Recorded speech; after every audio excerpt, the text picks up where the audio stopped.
remember just seeing like international band. It was I saw Blind Guardian, and it was like I'm seeing my CD in front of me, and it was different. I remember coming home like shaken.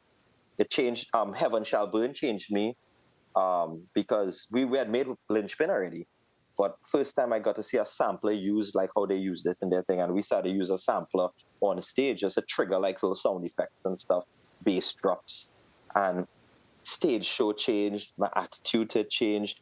I came back on a mission, like a full mission. Like I was like, no. This doing it because this is how we do it can't work for us. I say we don't want that. Hey, what's up, Vox and Hops heads? I'm Matt, the vocalist of Cryptopsy and the host of the Vox and Hops Metal Podcast, brought to you by Soundtalent Media and Evergreen Podcast, where I sit down with fellow metal musicians, talk all about their lives and music while sharing killer craft beers. Did you get a chance to check out the brand new Cryptopsy song? I hope that you did. It is now available on all streaming platforms.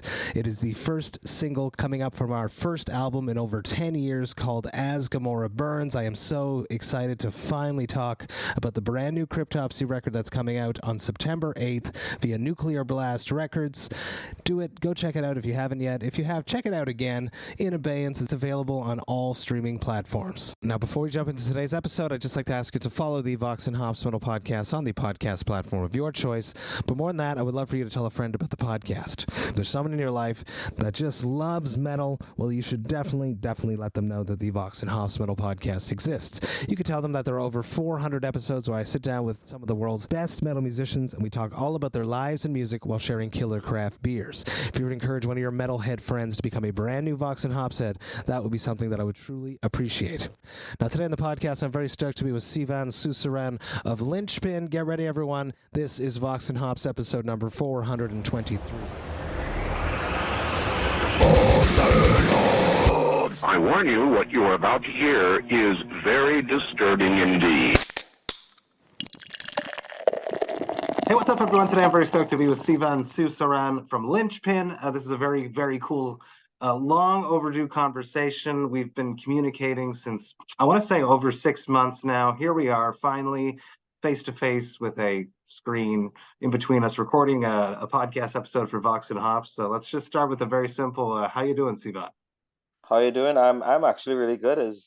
It's rainy in Trinidad these days, but it's good to finally. I mean, I have a very close friend of mine who's a huge fan of Cryptopsy, and he has been following your podcast for a very long time. So he's always, when I told him I was on, he wanted to come over, and I was like, no, that would be very inappropriate.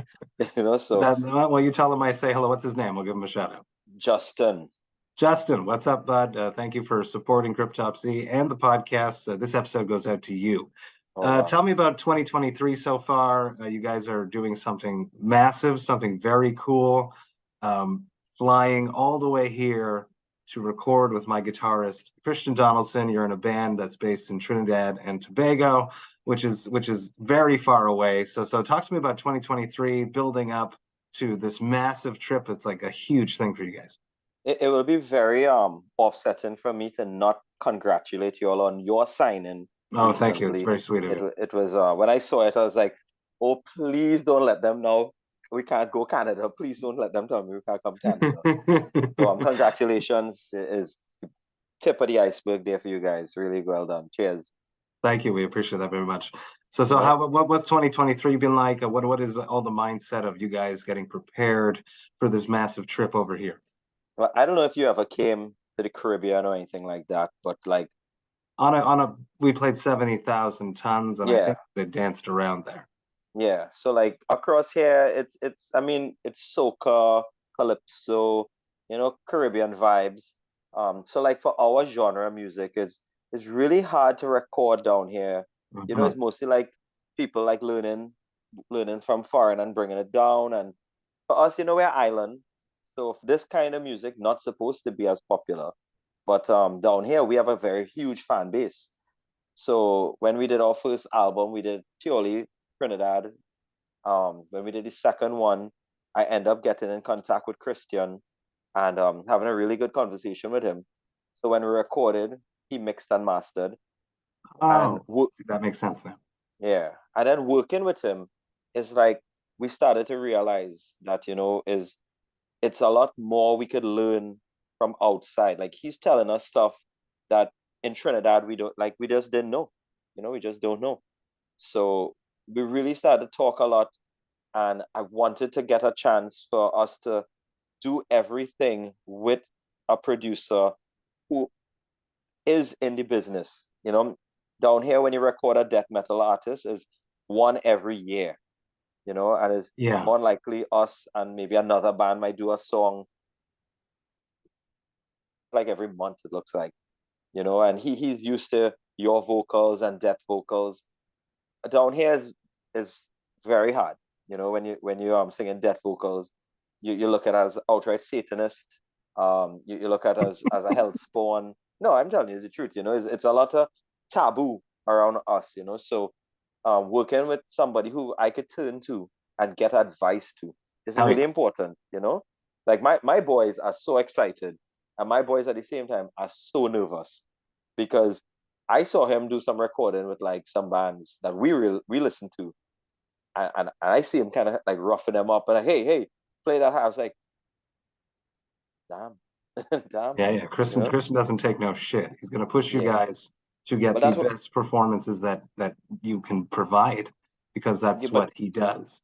But you see like that push, right, is gonna make us come back here and continue to push. So like like you learn something and you're trying to teach. Like when we played in Wacken, in those couple of days we learned so much.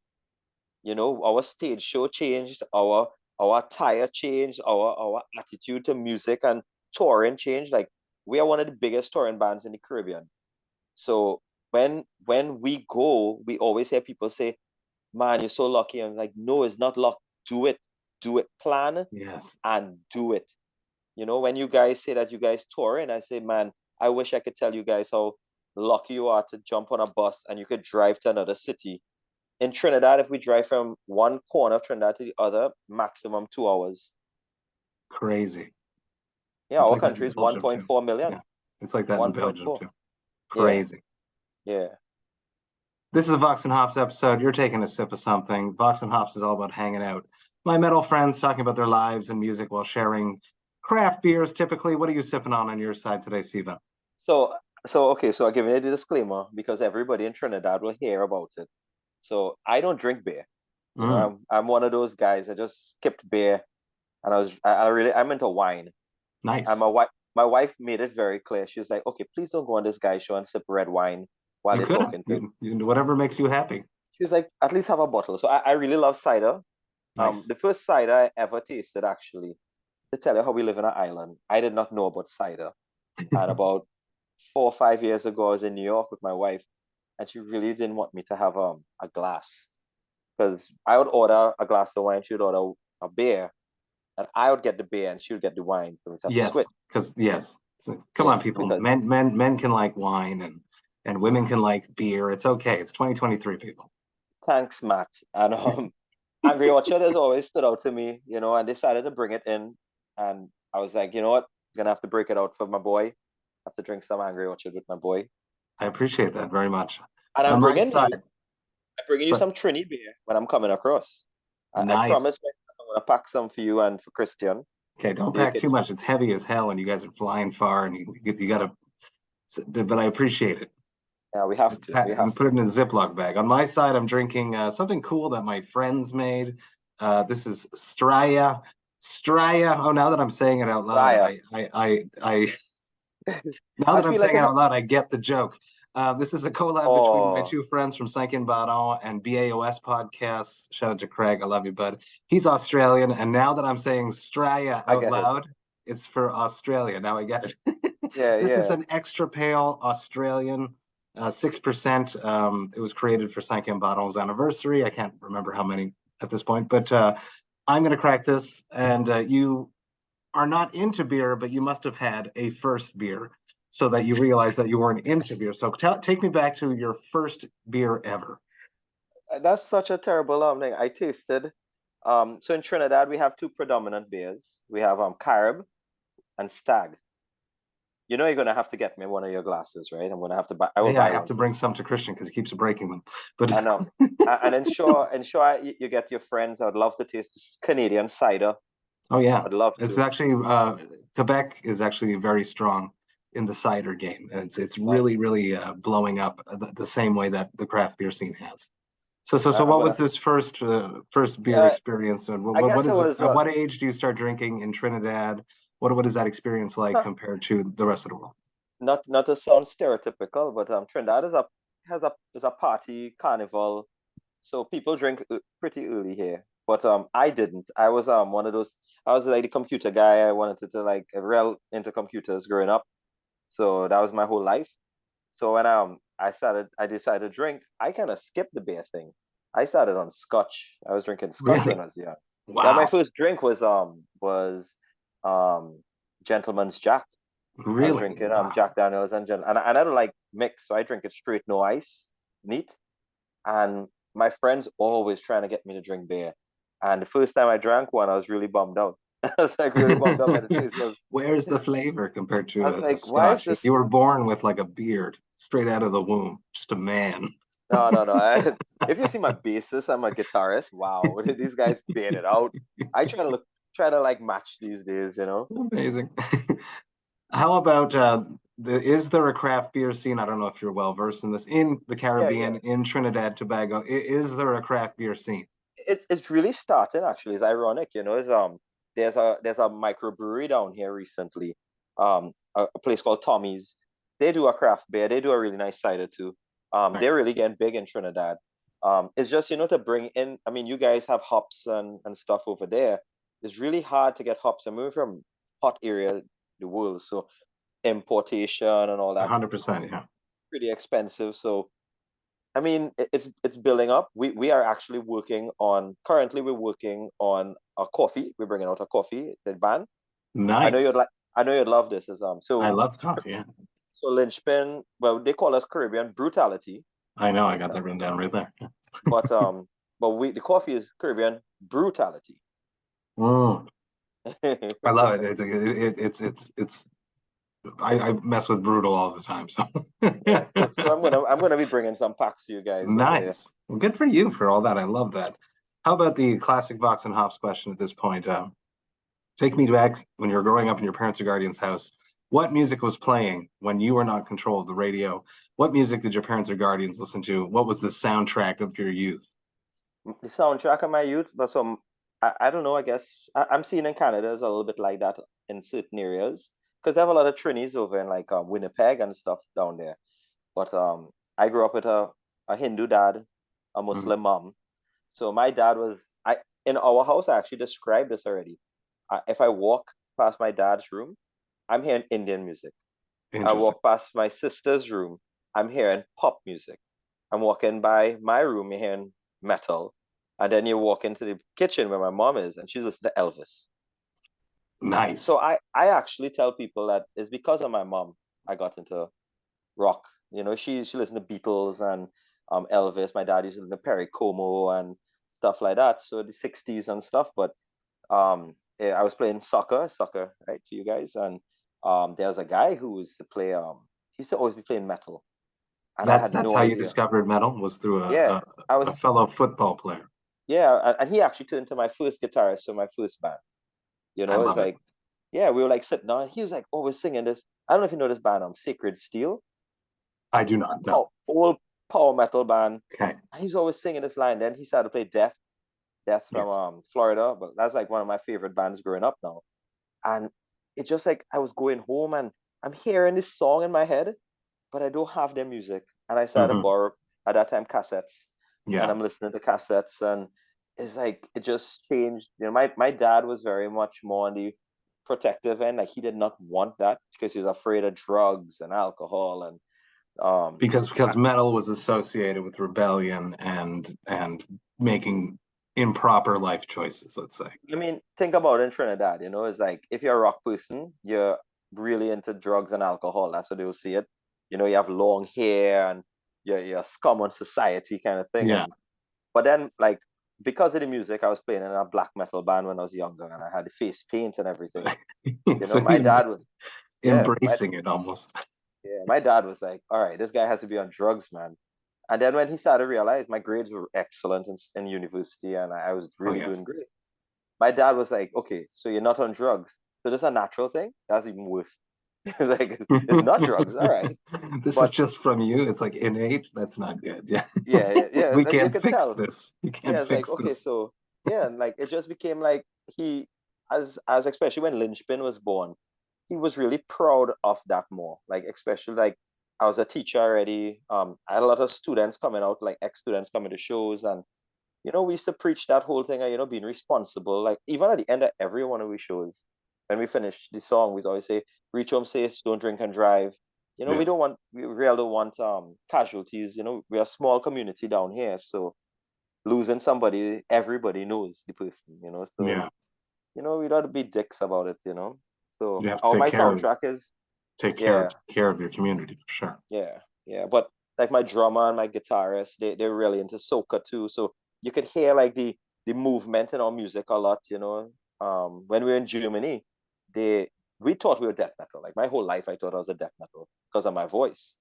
But when I was in Germany, the first thing they said was you guys are like, and that's maybe the worst German accent you're gonna get, but you guys are like death metal, but I could dance to you. And I was like, what? And then it's like Caribbean core, like carry core.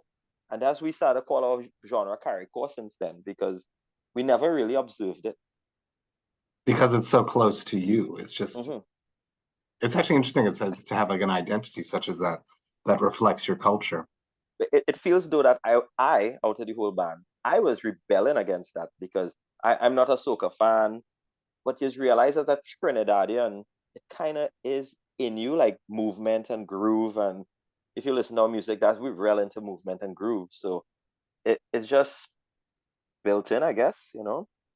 I think that there's been a lot of bands that have had massive success when they've embraced their culture. You think of Sepultura, you think of Bollywood just recently with their Yeah, massive. yeah, They had a huge hit yeah, last year. I yeah, want to say a year and a half ago. yeah. They were good. Um, I think it's cool. I think there's so many bands that just sound the same. If you have an identity right out of the gates, I think that's something that should be showcased.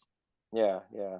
It is. I mean, like I guess. I mean, one day I'm gonna drag you guys to Trinidad to come and have a nice little vacay. But it will be good for you all. Like, I mean, we got really close to Christian, and especially talking to you guys, we consider like a big Trinidad thing is like you become part of family. That's how we look at it.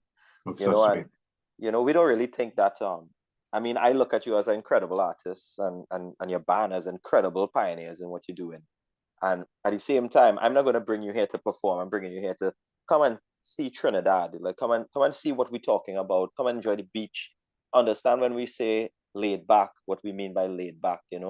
Like in I, Trinidad, there's this thing in Trinidad. It's a really terrible thing, but you can't complain because you're part of it.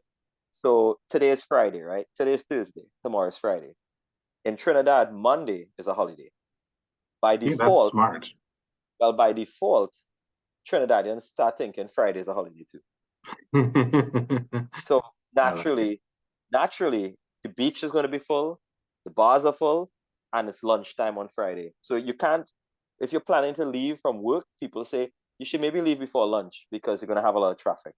And Wow. it's kind of acceptable at some point, I guess. I don't know, but it's just a Trini thing. If a holiday is Thursday, Friday is the holiday. If the holiday is Friday, Thursday is the holiday. That's how they see everything. Just move it around. So I think that's very, very nice. And we would love to come, of course. If we can perform, that helps like pay the tickets. That makes us even more happy. Chris, Talk to me about don't joke about that, Matt, because I will gladly bring you guys down here. Gladly. talk to me about first music experiences, the first live music you went to go see. It doesn't have to be metal. It probably wasn't metal. And that's what's interesting about this. What would be the first show that you went to go see No. in your life? Oh, whenever my wife will crucify this one, but the first show I went to was my first date. I always remember that. I went to see Air Supply came down. Really? Okay. Yeah, they were old at that time. I did not see Air Supply at all. I can't remember. I know I went and Air Supply You was were playing. physically at the I concert, but was you were at the not there. venue. When people ask me Interesting. how was Air Supply, I was like, they played? I can't remember that. Um, but but like my first international concert changed my life. Like What was it that? Wacken. when I Yes. went whacking, and I was like, Was that like before you guys won the Caribbean whacking? yeah. Well, that's a weird story. Me and my bassist decided that we're going to go in 2014 because I won the lottery. So at 1 a.m. I got an email saying, "Oh, you got 2 whacking tickets. Are you accepting it?" And I was like, "Tickets for whacking? What?" And then I remembered, oh yeah, I'd signed for this thing about a year ago. And I called him up at 1 a.m. and I was like, "Hey, you wanna go whacking?" He's like, "Yeah." And we always say we're gonna go whacking. Yeah. Yeah. And we end up saying, "All right." I called my friend who I literally met like a couple months ago. We used to stay, she's a German who used to stay here. And we became real good friends. So I messaged her and asked if I could call. I told her about it and I asked her what to do. And she was like, "No, send the tickets here. So we'll have it safe and we'll organize backward, figure out a Amazing. plane." So we ended up going up. This person took care of us, carried us. We went on the metal train. That was a mind fuck. That was a total mind. I could curse, right? I could curse on this. You can say whatever the fuck you want. Yeah. Thank you. And we went and we did not know about Metal Battle at all. I had no idea what Metal Battle was. And when I went, the guy who's tent next to us was an Irish guy. He was like, "You guys going to go to the Metal Battle?" And I was like, "What?" Because that happens on the Thursday, if I'm Yeah, correct, correct. or before the like it changes all the time every year, but it's Yeah, before the festival. before the if I festival, remember. correct. And we went, and I was watching it. I was so confused because I didn't know any of the bands. And I was like, Who are these I was people? like, yeah, I was like, am I out of this? And then the guy explained, like, no, this band from China, this band from Japan, Mexico. And I was like, can we play in this? And I ran out of the tent with my bassist to find Wi-Fi, to send an email to Waka and to ask them if we could play. And they were like, no, they don't have a Caribbean division. Literally next year, I saw a post by a guy called Jerry Ori, who's from Suriname, saying that he will be hosting the first Caribbean metal battle. And I was like, does it? We have to join. And The sign. Yeah. yeah, and that year it was Christmas Eve. I was driving on the highway and my phone is just going crazy. And I stopped on the highway. My wife is next to me, and I'm checking my phone, and I was like, "What is this?" And they were saying, "Check, go on Facebook, go on Facebook." And I saw that we qualified to go to the competition. And man, going and whacking, it's like we realize that Trinidad is like Hobbiton. It's like we're just this small island. Yeah. And like in Trinidad, like I'm from the east of Trinidad, and when we have to go to a show, you would hear people on this side say, "Oh God, that's too far." Literally half an hour south, we're talking about half an hour max. And I tell them, I say, "Man, in Wacken, people coming from Holland, 6 Totally. hours away." Way farther than that. Way farther. People Yeah, come from I have people from Montreal that go every year. right. So so you start to understand. But I remember just seeing like in international band. I saw Blind Guardian, and I was like, I'm seeing my CD in front of me. Yeah. And it was different. I remember coming home like shaken. It changed. Heaven Shall Burn changed me. Because we had made Lynchpin already, but first time I got to see a sampler used like how they used it in their thing, and we started to use a sampler on stage just to trigger like little sound effects and stuff, bass drops, and stage show changed. My attitude had changed. I came back on a mission, like a full mission. Like I was like, no. This doing it because this is how we do it can't work for us. I said we don't want that. So we started like really like look like I started to check out you guys a lot and started to check out like in like Behemoth and watch bands, not just for like music, but I'm watching to see on stage what do you do? How do you move? What do you do when this part of the song goes? And we learn so much from just learning from people who do it before. We're very humbled by that, I think it's important to be humble, and it's important to honor your the mentors and the people that have done stuff before us. I think that's very, very important. Talk to me about your first time on stage. Do you remember your first show? As Lynchpin or on the whole? And as you are your first time stepping on a stage or a floor, as most of them are. I have a picture of it actually, an actual physical picture. I'll tell you how long. 2001, July 26th, I think it was. It was I remember it really good because I begged to get into the show. We were now coming death metal. It wasn't at all anywhere close to what it is now. So when I called, I asked the promoter this was the first instance of the show, which turned into like the biggest festival in Trinidad later on, right? It was huge. And I remember going to him, calling him, and he laughed at me. He was like, death metal. He's like, boy.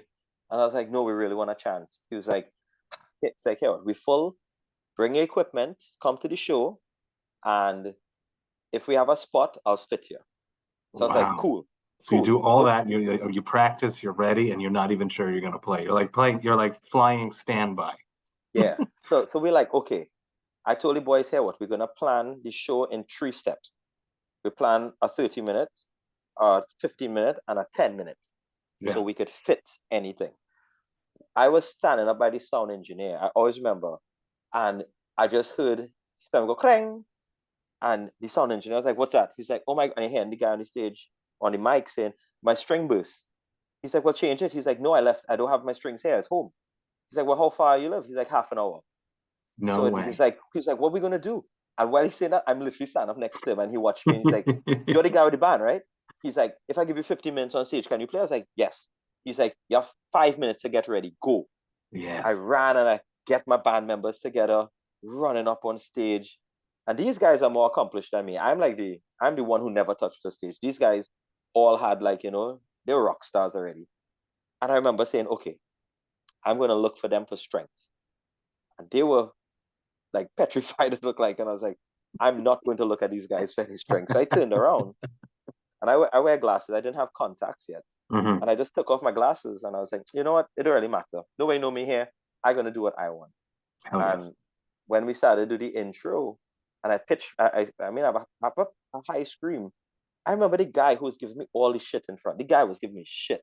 Like, he was like, "Use the singer." Blah, blah, blah. You're hearing this guy talking.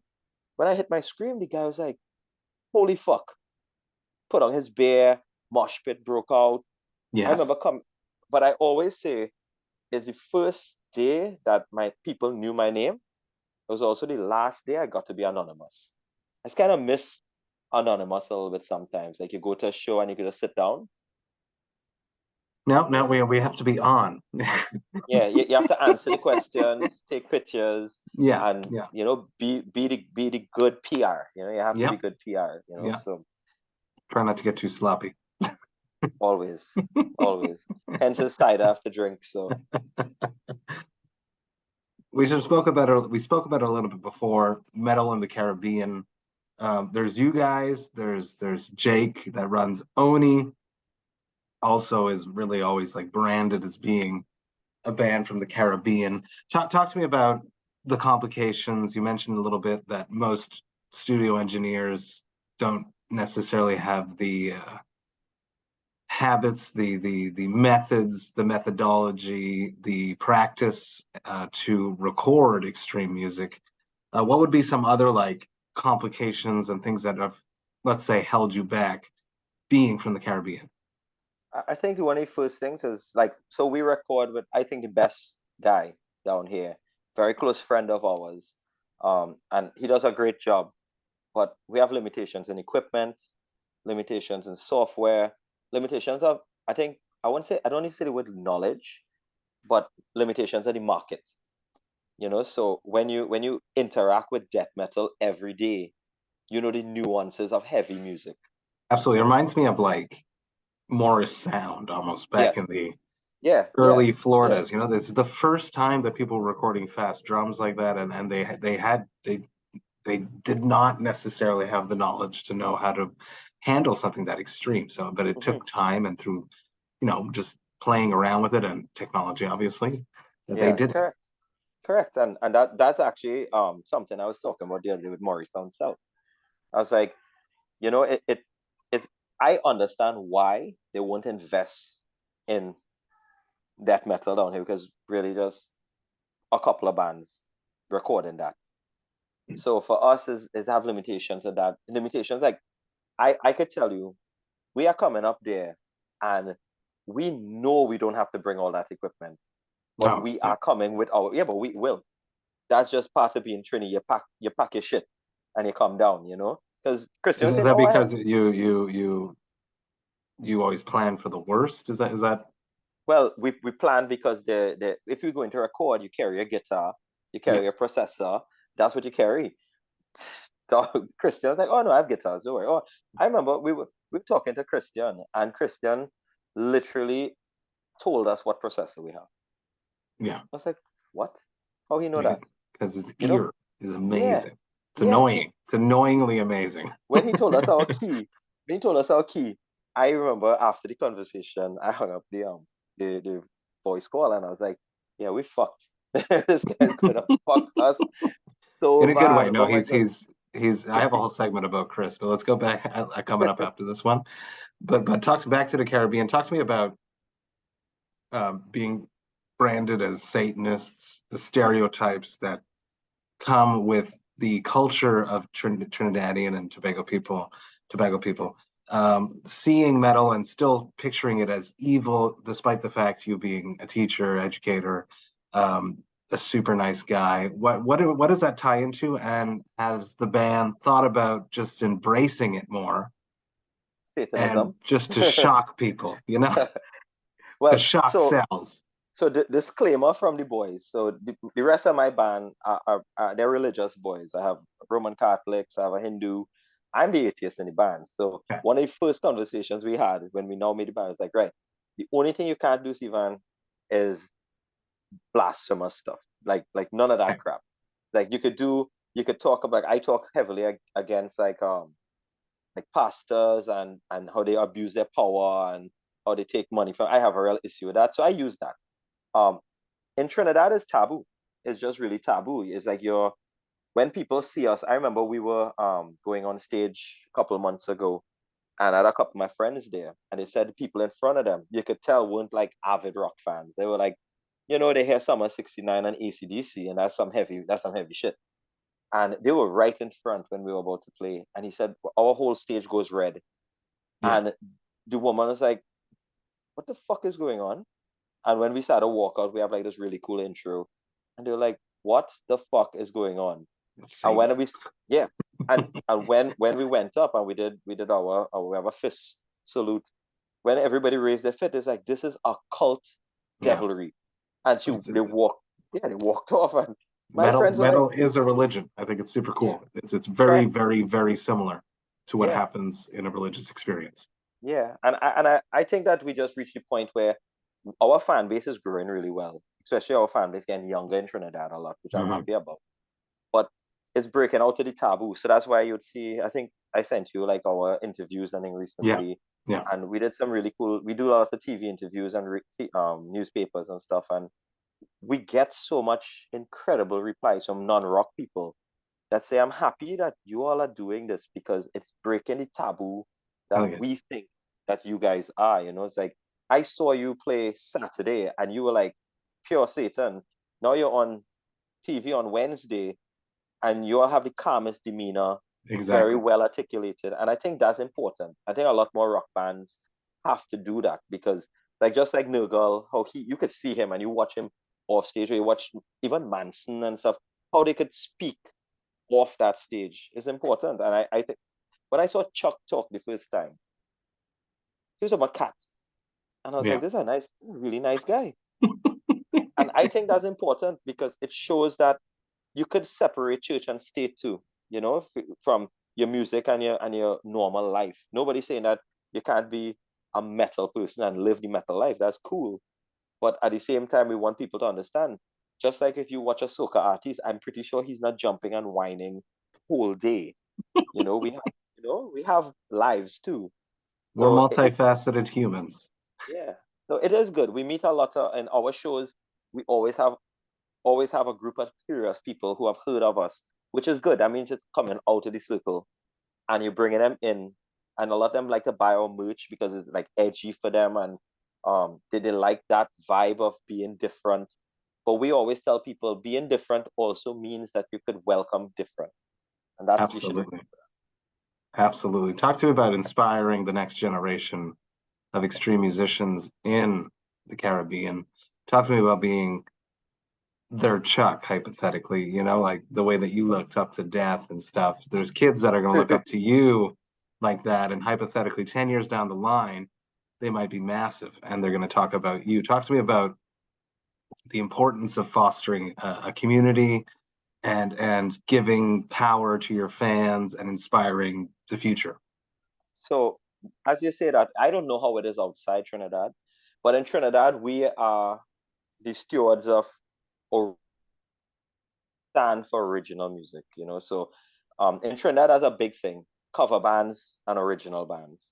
And I tell people I don't have a problem with anybody doing a cover, but doing a 25 minutes straight of covers is not helping our little country come out of our country. No radio play, you know, that kind of stuff, you know. So we every show I think you see a live with me, you'll hear me saying like fuck cover bands. And I have a lot of friends in cover bands and they know me so long and they always say they don't take it personal because they know exactly what I'm talking about. We're musicians, we should be writing. And back to what you're saying there, yeah, I mean, we recently met a few kids at our show. I saying kids, these are like 18-year-old boys. But yeah, 17, 18. We're just old, Sivan, that's all. Yeah, let's try not to say it. But yeah. So they told me like, you know, oh, my dad was into your first band. Yeah, that's so cool. Generational. You're generational now. Unbelievable. But you're getting like, I think it's important to like bestow any knowledge you can, you know, and sometimes you kind of walk that thin line that people think, oh, he's a rock star, he thinks he knows. And it's not that. Is more, you don't want people to make that mistake that you made, you know, when you're younger. It's like a passing down of knowledge. It's not an ego thing. It's a please don't make the same mistakes I did. But some mistakes are worth making because it helps you grow. We froze for a second there, right?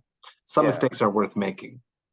Yeah, but like I was flattered. A vocalist called me the other day and asked if he could like sit with me and talk. And I was like, I'm being honest. I don't know these techniques that you speak of. You know, like they're on YouTube watching fry and projection and yeah. And I was like, he was like, yeah, false chord, yeah. Up to now, I don't reflect a false chord is. So I dead serious. I'll show you. Yeah. So I'm pretty sure I'll be asking for real tips. And we went and we sat down and he was telling me about his techniques and, you know, well, obviously younger kid watching YouTube. And I told him, I said, listen, I think everything you're doing there is correct. Mm-hmm. He's like, okay, so what warm-up do you use? I was like, I eat cookies before I go on stage. Is that the truth or are you fucking around? Yeah, no, I don't know about warm-up. I don't warm up. A lot of times I'm mostly eating up cookies and walking around the back and the boys go on stage and I just kind of zone out and just go on stage, drink a little bit of water, and I'm going to go on stage. And I'm pretty sure that's the worst advice ever. Like, I would never give that advice. But everyone has their own routine, and whatever makes you feel good before a show is important. And but I mean, it's just like how if I sit with you, I obviously want to learn because my shows will be different from you. You will play a show today, tomorrow, the next day. Whereas with a person like me, I'm playing a show this Saturday, maybe 2 Saturdays from now, I'll play another show. You understand? So the longevity of your voice is way different from the longevity of my voice. Mm-hmm. You follow? So hypothetically, when you get on tour, you might have to not eat cookies and do some warm-ups. Yeah, exactly. But that's what you want because, I mean, if I turn to anyone else, if I have to turn to a deaf vocalist, I don't really have any to turn to down here. Mm-hmm. You know? So it's different, you know? And so there was no other bands. There was no inspiration for you guys. Yeah, they had like other bands when we were growing up and stuff, but every one of them had their own nuances, you know, like one of the things I don't do, I mean, that's totally on my end. I don't drink any alcohol anywhere close to a show. I've never drank alcohol at a rock show in my living life. So because I really love to listen to music. So I like to be very conscious during it. And when I go to a show, I know I move a lot, I jump a lot. I like to be able to just give. So I just need to be in that zone. So for me, that's my new one. I've seen rock bands going on stage and like hitting back beers, like those guys is really good. I don't know how to do that, you know. And we had like bands like we had Infernal when I was growing up. That influenced me a lot. And you had bands like Bleed when I was growing up, Insert Coin as I grew up, and each one of them had a different nuance that made them unique. But I think what makes Lynchpin unique is that we don't like at no point are we stopping growth at all. Like, yeah, I know we have a big crowd, but we have a big crowd in Trinidad. As I say, that's we're the home team. Our fans here is going to support us. I want to go in a place that don't know me and don't support me and win them. That, to me, that is what I want. You know, Hell I yes. love that. I love that feeling. It's insane feeling. It's like going to war just about in a nice way. You are coming very far to come record with my guitarist. You mentioned a little bit that he mix mastered your second record. This is your third record now. You guys are doing a fundraising. By the time this comes out, that show will have happened, so we won't necessarily promote that.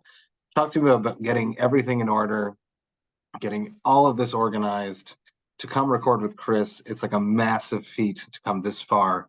I think you're the band that's come from the farthest to come work with Chris. So talk to me about like taking the leap and making it calming and just being totally like enthralled. You're gonna love it. Living at his studio, you're gonna have the best time ever. The fundraising, the community that you've fostered and curated and cared for in your country. Talk to me about everything leading up to recording with Chris. So obviously, after working with Chris, I was so happy, just his professionalism and the amount of things that we just learned in such a small period of time. And I remember talking to the boys and saying, right, 2024 is our 15-year anniversary. So, wow. So it was kind of like coming close. And we wanted to write a new album and we wanted to record. And that we started to have that conversation in 2022. And I was like, listen, yeah. I think we should go buy Chris. And everybody was like, you think we could do that? I was like, we have to do that. Is the next step of evolution for us. And all the boys said, all right, that's what we're doing. We have an airline down here called Caribbean Airlines. They're very close to us now. It's so weird. A corporate entity very close to this death metal band. They really embraced us because we go through them all the time. Anytime we go, they carry our equipment on board. They look after us. They ensure no problems ever. Last time they actually sent like a box of alcohol for us on the plane, and it was like, and they announcing on the plane, and we were like, wow, this is weird. Like they were saying, hey, death metal legends from Trinidad, Lynchpin is on board, and people on the plane clapping. I was like, what is going on? What world is this? Are they supposed to boo us down at this point and pelt stuff? What is happening? Yeah, it was really weird. And when we started to make the decision, I contacted Caribbean Airlines. They started to put things in place. They gave us a really good price. Then we have to communicate with Air Canada because we have to come from Toronto to Montreal. So in air flight, it's about like 11 hours of air flight, really. Yeah. We're spending a night in Toronto, coming across to Montreal. So we know, and then we have Christian's bill to pay too. It's like, at no point have we even thought about the money because we don't think we're going to get back that money.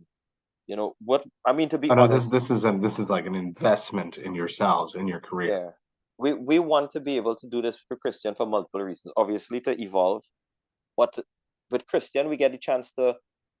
You see, he deals with so many different labels and different persons. We don't know who could hear our music, who could just to stumble upon it and like it or want to sign us.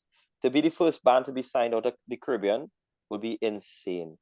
I can like totally attest for that. That Christian loves to show people bands that he's working with because he's really proud of the projects that he's working on, and he has gotten multiple projects signed. So anyone that's listening that might want to work with Chris, there's always that might happen. You never know.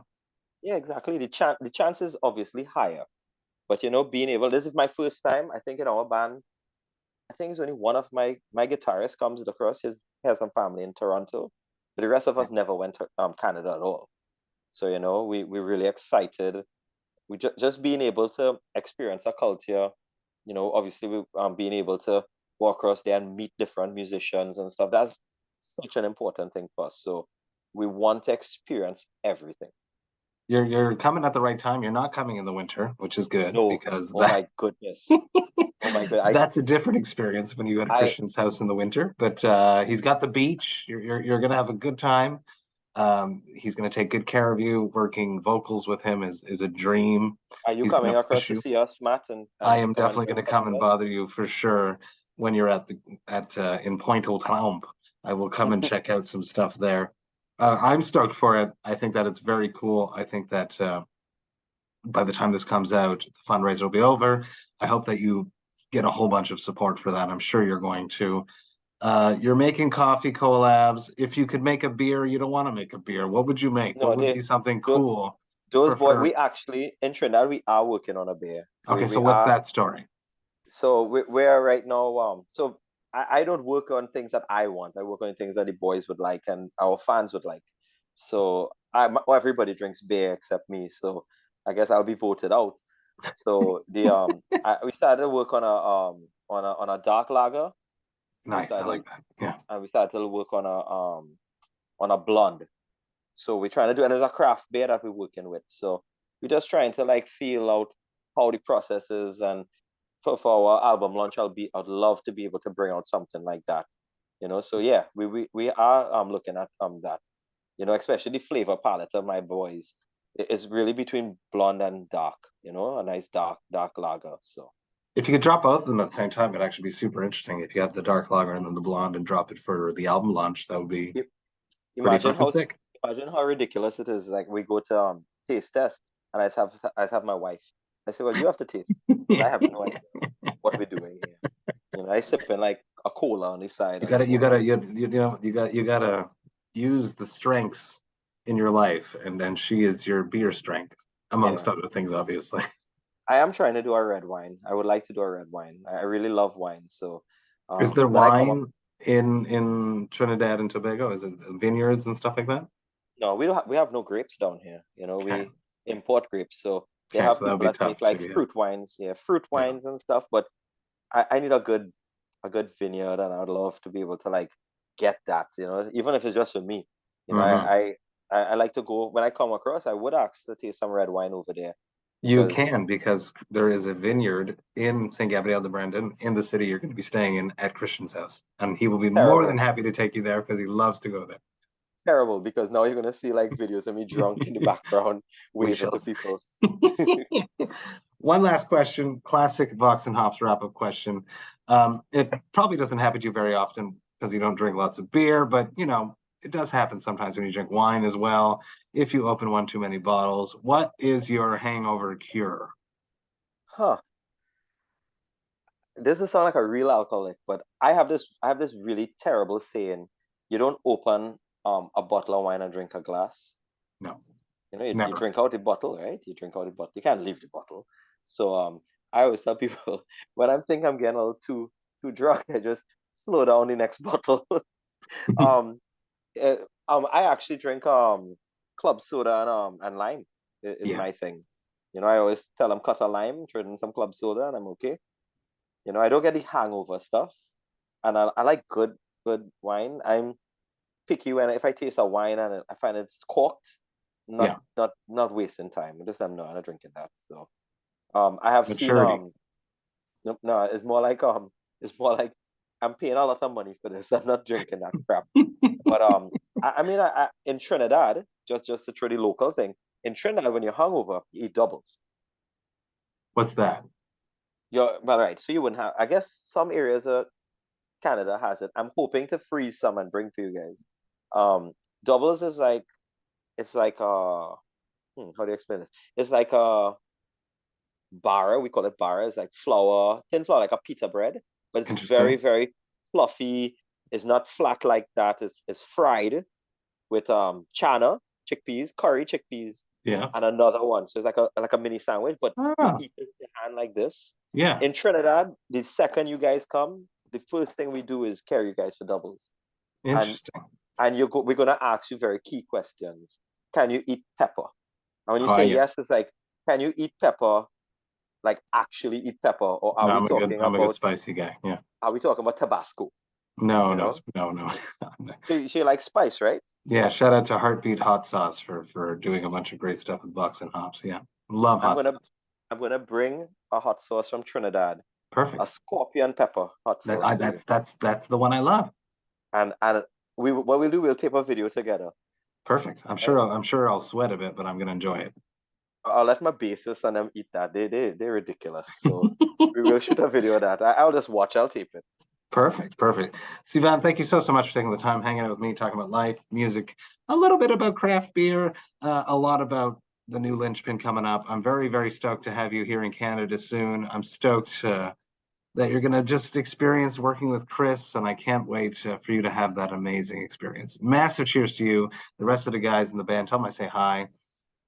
Cheers. This was fun. Cheers. Cheers, Matt. Hey, thank you all so much for listening right to the end. You know that I love and appreciate that. Man, this was an awesome conversation. So damn interesting to speak to a metalhead from a very different world, someone that is just in a completely different situation. I am from Montreal. It is a metal mecca.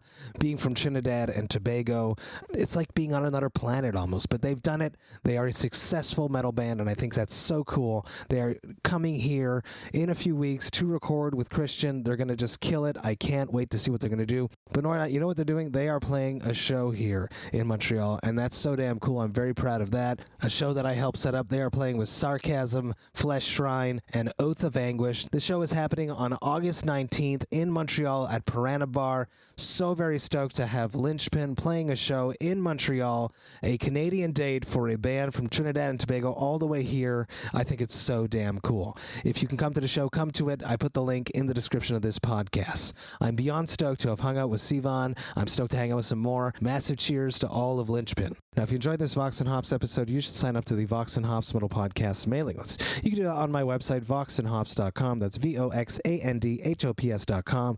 When you do that, you shall receive one email a week that contains all of the details of everything that has happened in the world of the Vox and Hops Metal Podcast. You get to see which episodes I dropped recently. You will get to see which episodes I have coming up. You will also get to hear about any projects I have in the works before I announce them to the public, and you'll be up to date on anything that's going on in the world of Cryptopsy, such as our brand new album that is coming out on September 8th via Nuclear Blast called As Gamora Burns. You will also get to see which albums the Vox and Hops album review crew have reviewed recently, and you'll get to see which albums have been added to the Brutal Awakenings playlist, which is curated by Jerry Mugg, Vox and Hops' metal architect himself. Trust me, there's a lot of stuff going on in the world of the Vox and Hops Metal Podcast, and I hate when you miss a single thing, so please do me a favor and sign up to the mailing list. The Vox and Hops Metal Podcast is brought to you by Sound Talent Media and Evergreen Podcasts. I hope you have a killer month of August. This is the final episode before I come back in September with brand new episodes. That's what I've been doing. 3 months on, taking a month off for mental health. I think it's important.